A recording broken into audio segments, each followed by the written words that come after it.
جیسے کہ پچھلی نشست میں بھی بات عرض کی تھی کہ باپ کی اہمیت بتانے کے بعد جو ہماری نشست ہونا تھی، جو آج ہے، کہ والدین کے اولاد پر کتنے حقوق ہیں، تو یہ بھی تذکرہ ہوا تھا کہ 80 حقوق ہیں، جو کہ اولاد کو ان میں کچھ واجبات والے حقوق ہیں، کچھ مستحبات والے حقوق ہیں، لیکن بہرحال حق تو حق ہے، چاہے واجب کے اعتبار سے ہو، مستحب کے اعتبار سے ہو۔ اگر ان سب کو سمرائز کیا جائے تو ایک روایت میں یہاں تک بھی یہ بات کہی گئی ہے کہ پیغمبر اکرم صلی اللہ علیہ وآلہ وسلم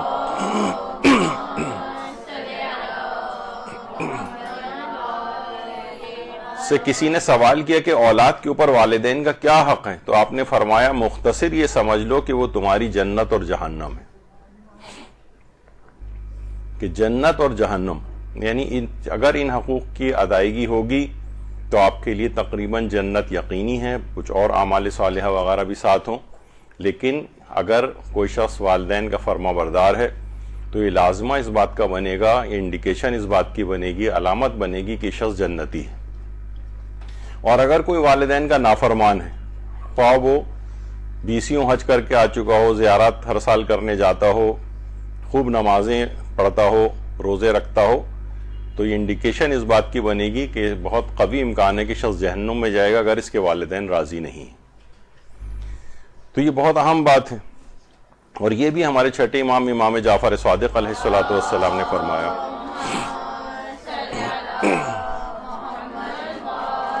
کہ جو بھی مومن نماز جنازہ پڑھتا ہے خدا اس پر جنت کو واجب کر دیتا ہے، سوائے اس کے کہ جو منافق ہو یا والدین کا نافرمان ہو۔ یعنی نماز جنازہ پڑھنے سے بھی سارے گناہ معاف ہو جاتے ہیں، لیکن کس کے معاف نہیں ہوتے؟ والدین کے نافرمان کے معاف نہیں ہوتے۔ یعنی اس سے اندازہ لگائیں کہ والدین کی نافرمانی جس کی آگے چل کر تفصیل آئے گی۔ اچھا، ایک بات اور دماغ میں رہے کہ والدین کے حقوق کا تعلق ان کے مسلمان ہونے سے بھی نہیں۔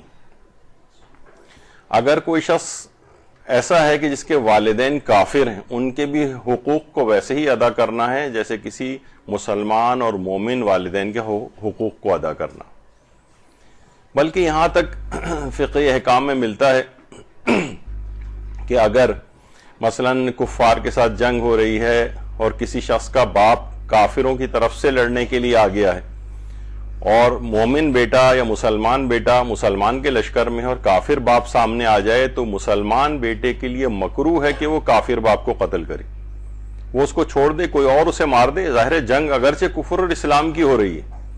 لیکن بہرحال کافر اگر باپ سامنے آ گیا تو مکروہ ہے کہ مسلمان بیٹا اس کو قتل کرے، کیونکہ یہ بات بھی آئی ہے کہ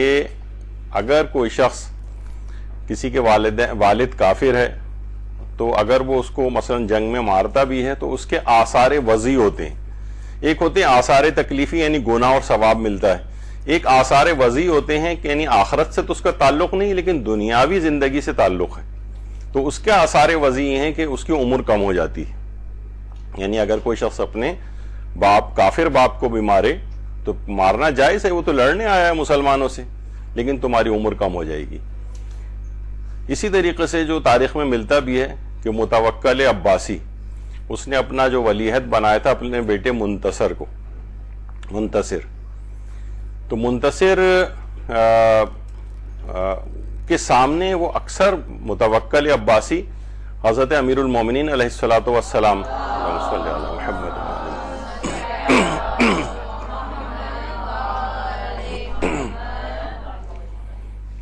وہ اکثر امیر المومنین کی شان میں گستاخی کرتا تھا، اس کا یہ بیٹا منع کرتا تھا، تو جو متوکل تھا وہ ناراض ہو جاتا تھا، غصہ ہونے لگتا تھا کہ مجھے برائی کرنے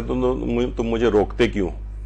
یہاں تک کہ اس نے ارادہ کر لیا تھا کہ میں اس کو ولی عہدی سے بھی ہٹا دوں گا، لیکن ایک دفعہ تو حد ہی اس نے کر دی، یعنی متوکل نے منتصر کے سامنے حضرت فاطمہ الزہرا سلام اللہ علیہا کے خلاف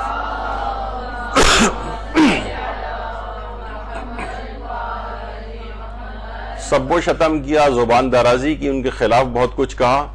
تو اب تو اس کو بہت شدید غصہ آیا۔ ہمارے استاد جب یہ روایت بیان کرتے تھے تو کہتے تھے کہ منتصر امام معصوم کی خدمت میں آیا، لیکن جو کتابوں کے اندر اور جگہوں کے اوپر جو نظر آیا وہ کسی فقیہ کے پاس گیا اور مسئلہ دریافت کیا کہ میرے باپ اس طرح سے حضرت زہرا کی شان میں گستاخی کر رہا ہے، تو انہوں نے کہا کہ یہ تو اس لحاظ سے تو یہ محدور الدم ہو گیا، یعنی یہ تو واجب القتل ہو گیا ہے۔ کہا کہ ٹھیک ہے، میں اپنے باپ کو ضرور قتل کروں گا۔ اس نے کہا کہ دیکھو ٹھیک ہے، باپ کو قتل کرنا تو جائز ہے،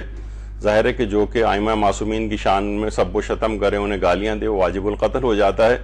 لیکن یہ بات یاد رکھ لو کہ اس سے تمہاری عمر کم ہو جائے گی۔ منتصر نے کہا مجھے اس کی کوئی پرواہ نہیں۔ بہرحال وہ گیا اور موقع پا کر جب متوکل عباسی کھانا کھا رہا تھا اور شراب کے نشے میں دھت تھا، دسترخوان پر ہی اپنے باپ کو قتل کر دیا۔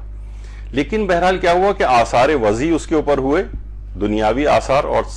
اپنے باپ کے قتل کے 6 مہینے کے بعد ہی تقریباً 7ویں مہینے میں منتصر کو بھی قتل کر دیا گیا۔